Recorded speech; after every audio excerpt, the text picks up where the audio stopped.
Olá, meus amigos e minhas amigas. É impressionante como todo dia temos iniciado com bombardeios sobre as cidades ucranianas. E dessa vez não é diferente, especialmente na capital Kiev. Para vocês terem uma ideia, Kiev foi alvo de um ataque massivo de drones na madrugada justamente após o anúncio da vitória de Trump nas eleições dos Estados Unidos. E o time disso não é coincidência, viu? Eu acho que a Rússia aproveitou o momento para pressionar ainda mais o Ocidente, fazendo aquele discurso conhecido de que o apoio ao governo ucraniano precisa parar para salvar o povo da Ucrânia. E aí, será que ele tem razão ou é apenas uma retórica meio distorcida da realidade? Bom, esse ataque, a gente, começou com aquele som que infelizmente já se tornou familiar aos moradores de Kiev, os drones Shahed de fabricação iraniana que cortavam o céu da cidade que ainda estava escuro. Houve relatos de moradores de que acordaram por volta das 6 da manhã ao som de metralhadoras e explosões. É que a defesa aérea ucraniana estava tentando interceptar esses drones e foram nada menos que 8 horas de tensão. O prefeito de Kiev, Vitali Klitschko, falou que 5 distritos da cidade foram diretamente atingidos. Segundo ele, cerca de 30 drones foram abatidos, mas os destroços, sempre os destroços, caíram sobre prédios, causando incêndios, quebrando janelas e ferindo pelo menos uma pessoa. Mas Kiev não foi a única cidade a sentir o impacto. Além da capital, outras regiões ucranianas como Odessa, Kherson e Sumi também foram alvos de ataques aéreos. Em Kherson, infelizmente, 2 pessoas perderam a vida. Agora, gente, o ponto importante aqui é entender o recado que Moscou está enviando com esse tipo de ação. E é nesse ponto que entra a questão da política americana. A vitória de Trump levanta um monte de perguntas. Será que ele vai manter o apoio militar à Ucrânia? Alguns analistas acreditam que, caso Trump decida reduzir ou até encerrar essa ajuda, Kiev vai ficar numa situação ainda mais complicada no campo de batalha. Biden já disse que é a Ucrânia quem deve ter autonomia para decidir o momento certo de negociar, e Zelensky já até iniciou um movimento estratégico de diálogo. Ele chegou a compartilhar nas redes sociais que teve uma conversa positiva com Trump, parabenizando ele pela vitória histórica e decisiva. Segundo Zelensky, ambos concordaram em manter um canal de diálogo próximo e ele chegou a afirmar que a liderança dos Estados Unidos é essencial para alcançar uma paz justa. Mas do lado russo, quem também se manifestou foi Sergei Shoigu, que agora ocupa o cargo de secretário do Conselho de Segurança da Rússia. Shoigu, que, como vocês lembram, foi ministro da Defesa, fez algumas declarações fortes direcionadas ao Ocidente. Ele disse que o Ocidente precisa aceitar que a Rússia está vencendo a guerra na Ucrânia e que está na hora de negociar para encerrar o conflito. Nessa linha, ele argumentou que os Estados Unidos e seus aliados tentaram usar a Ucrânia para enfraquecer estrategicamente a Rússia, mas que, segundo ele, esse plano não deu certo. Agora, gente, repare na estratégia retórica de Shoigu. Ele coloca o Ocidente diante de uma escolha difícil. Na visão dele, os países ocidentais precisam decidir se vão continuar financiando Kiev, com o custo que ele enfatiza de destruir população ucraniana, ou se vão aceitar a realidade atual e buscar uma negociação. Ele ainda vai além e caracteriza o governo ucraniano como manipulados por potências externas. O que traz uma implicação séria para qualquer possível acordo de paz. A sugestão implícita e às vezes até explícita é que Moscou só aceitaria um acordo com a remoção de Zelensky do poder. Bom, a gente lembra, claro, que essa não é uma demanda nova, né? Eles já enfatizaram bastante que Zelensky só permanece no poder enquanto a guerra existir. Isso pelo fato de que o seu mandato já terminou e não houve novas eleições. Claro que essa linha de argumentação do Kremlin está alinhada com suas reivindicações territoriais. Desde 2022, a Rússia anexou oficialmente 4 regiões ucranianas: Luhansk, Donetsk, Zaporizhia e Kherson. No entanto, como sabemos, é importante sempre lembrar isso, Moscou não controla integralmente todas essas áreas.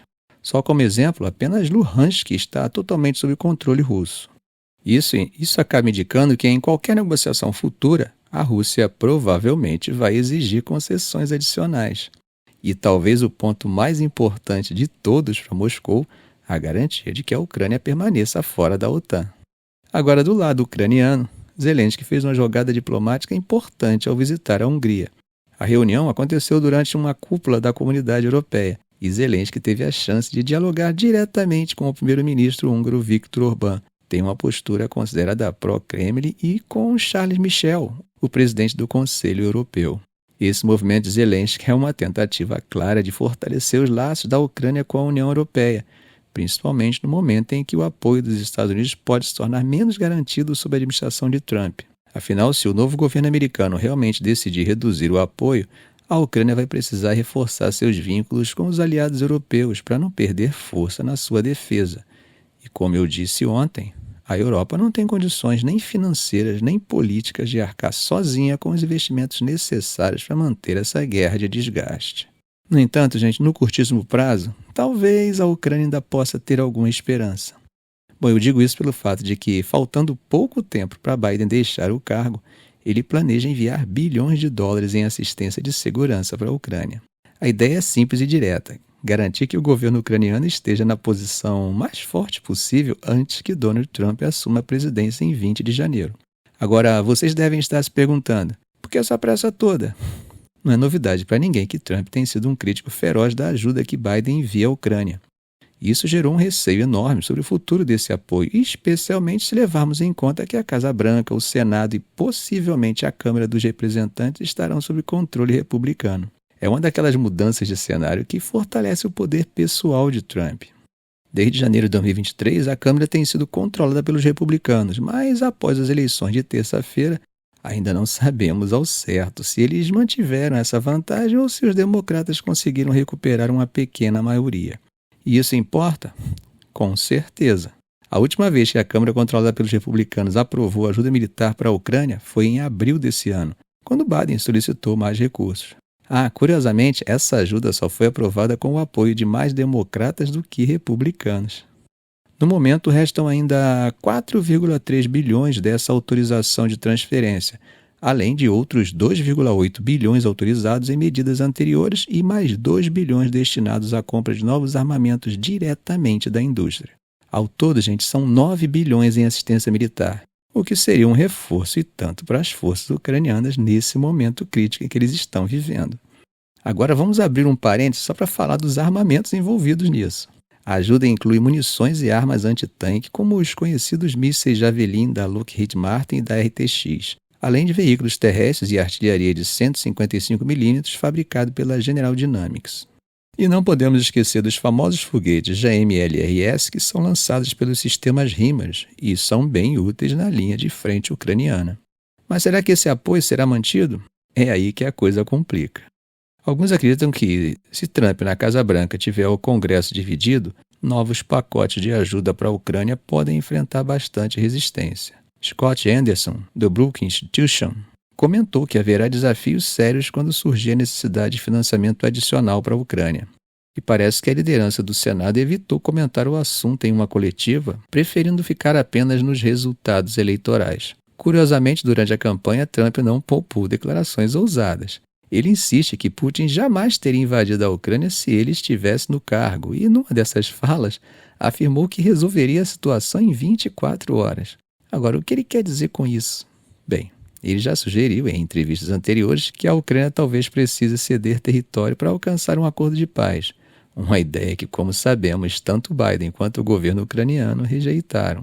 E se não bastasse, gente, essa incerteza toda, temos o vice-presidente eleito, que é crítico declarado do apoio à Ucrânia. Para ele, os recursos deveriam ser redirecionados para prioridades internas dos Estados Unidos, como, por exemplo, a segurança das fronteiras para barrar a imigração ilegal. E aí, o que vocês acham? Será que o apoio à Ucrânia vai minguar ou Trump vai surpreender e manter uma linha de ajuda, ainda que talvez mais moderada? Meus amigos, e a China, hein? Como vai ficar já a tensa relação dos Estados Unidos com Pequim? Bom, Xi Jinping já parabenizou Donald Trump pela vitória e, como quem manda um recado diplomático, pediu que as duas nações encontrem o caminho certo para se entenderem. Esse discurso vem num momento delicado, com a sombra de tarifas norte-americanas pairando no horizonte e ameaçando reacender a guerra comercial que marcou a relação entre os dois países anos atrás. Xi Jinping falou que uma relação estável, sólida e sustentável entre China e Estados Unidos é de interesse de ambos os lados. E disse também que a comunidade internacional espera que os dois países respeitem um ao outro e coexistam pacificamente. Bom, gente, em termos práticos, ele está pedindo mais diálogo para tentar gerenciar as diferenças da forma mais adequada possível, sem partir para o confronto. Se a gente olhar para trás, é visível como essa relação já teve momentos um pouco melhores. ela atingiu um ponto crítico com disputas que vão desde questões comerciais e de segurança até temas sensíveis como o futuro de Taiwan e as disputas territoriais no Mar do Sul da China. Nos últimos tempos, essas tensões começaram a se aliviar um pouco, especialmente após um encontro de 4 horas entre Xi e Biden na Califórnia em novembro de 2023. Mas de lá para cá, não faltaram situações dos dois países de camiseta apertada exibindo seus músculos. Se é que você me entende. Exercícios militares para lá, exercícios militares para cá. Mas nessa situação, o que a vitória de Trump pode significar? Bom, ele já deixou claro que pretende adotar tarifas pesadas contra a China. Uma espécie de review do espírito de sua primeira presidência, quando iniciou uma guerra comercial com Pequim em 2018. Na época, vocês devem lembrar, ele implementou uma série de tarifas sobre produtos chineses e o conflito só foi amenizado às vésperas da pandemia de Covid-19, em janeiro de 2020. Agora, com Trump de volta, as expectativas de uma retomada desse conflito econômico são bem reais. Acho que é interessante notar, gente, que o tom de Xi dessa vez foi mais contido do que na primeira eleição de Trump em 2016. Naquela vez, Xi falou de grandes avanços nas relações China-Estados Unidos a partir de um novo ponto de partida, sugerindo que as duas economias deveriam assumir responsabilidade no que diz respeito à paz mundial, ao desenvolvimento global e à prosperidade. Mas agora a mensagem foi mais pragmática, sem muitas ilusões, talvez refletindo as experiências acumuladas nos últimos anos. Mas o jornal estatal China Daily, em editorial, trouxe uma perspectiva um pouco diferente. Eles descreveram essa segunda presidência de Trump como uma nova oportunidade nas relações China e Estados Unidos, caso essa chance não seja desperdiçada. A ideia central do editorial é de que uma abordagem pragmática nas relações bilaterais é fundamental para enfrentar os desafios globais. É uma forma sutil de dizer que qualquer confronto desnecessário só complicaria um cenário que já é complexo. Ainda nessa linha, a Europa acho que vai ter que repensar sua relação com os Estados Unidos, ao menos a forma de se relacionar. Imagine só o clima no velho continente após a vitória de Trump. Enquanto boa parte dos líderes europeus está preocupada, Viktor Orbán, o líder nacionalista da Hungria, está em verdadeira festa, rindo à toa. Logo após Trump declarar a vitória, Orbán escreveu nas redes sociais: "Uma vitória muito necessária para o mundo." Essa reação não é por acaso, gente. Orbán espera que sua amizade próxima com Trump fortaleça sua posição em uma Europa cada vez mais dividida politicamente. Orbán espera que sua amizade próxima com Trump fortaleça sua posição em uma Europa cada vez mais dividida politicamente e também dê um gás aos seus aliados de extrema-direita em um momento em que ele enfrenta desafios importantes internos. E olha, ele teve um momento de destaque. Foi o anfitrião de uma cúpula em Budapeste com vários líderes europeus, muitos dos quais estão preocupados com o que a vitória de Trump pode significar para a Ucrânia, para a OTAN e para o comércio global. Como nós sabemos, Orbán tem uma postura controversa dentro da União Europeia, com suas ligações com a Rússia e sua oposição ao envio de ajuda militar para a Ucrânia. Ele sempre elogia Trump como um homem de paz, que, segundo ele, acabaria rapidamente com a guerra. Ontem à noite, Orbán e Trump tiveram uma conversa por telefone e o líder húngaro não perdeu tempo. Logo publicou nas redes que eles têm grandes planos para o futuro. E qual seria o papel de Orbán nesse contexto? Bem, ele quer se posicionar como mediador entre Washington e a Europa, algo que poderia reduzir seu isolamento dentro da União Europeia. Vocês lembram da missão de paz de Orbán, que causou incômodo nos líderes da União Europeia quando ele visitou Moscou e Kiev em julho, sem informar oficialmente a União Europeia ou a OTAN? Ele até terminou essa missão com uma visita a Trump em Mar-a-Lago, onde declarou que Trump agiria como mediador da paz imediatamente após vencer as eleições. A primeira parte da profecia dele se cumpriu. Vamos ver agora a segunda. Mas será que a União Europeia está disposta a deixar Orbán liderar discussões sobre segurança ou Ucrânia? Bom, é um dilema bem interessante, pois ao mesmo tempo que ele é visto como uma figura problemática, a ameaça de Trump em impor uma tarifa de 10% sobre todas as importações pode fazer com que os europeus desejem que Orbán tenha algum peso nas conversas sobre o comércio. Em uma reunião no Parlamento Europeu, Orbán chegou a dizer: "Vamos abrir várias garrafas de champanhe se Trump voltar." Orbán acredita que a Europa vai precisar repensar sua estratégia em relação à Ucrânia.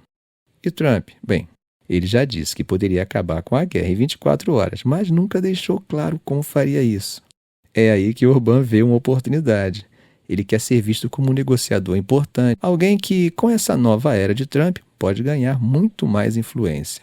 Ao mesmo tempo, Orbán enfrenta desafios importantes na Hungria. Sua economia está estagnada e um novo partido de oposição tem ganhado força, ameaçando sua longa liderança. A volta de Trump pode, na visão de alguns analistas, aliviar a pressão que Washington exercia sobre Orbán em questões como liberdade de imprensa e pautas de costumes.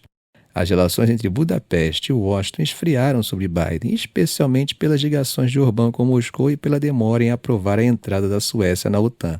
Mas nem tudo é motivo de comemoração para Orbán, pois há um lado negativo nessa aproximação com Trump, a política comercial do novo presidente americano.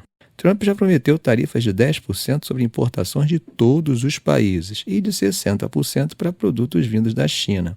Isso pode impactar bastante a economia húngara, que depende muito da indústria automotiva. Só para vocês terem uma ideia, em 2021, o setor automotivo representou 12,3% dos empregos na manufatura da Hungria. E vejam só, empresas como a Stellantis e a chinesa BYD possuem fábricas no país.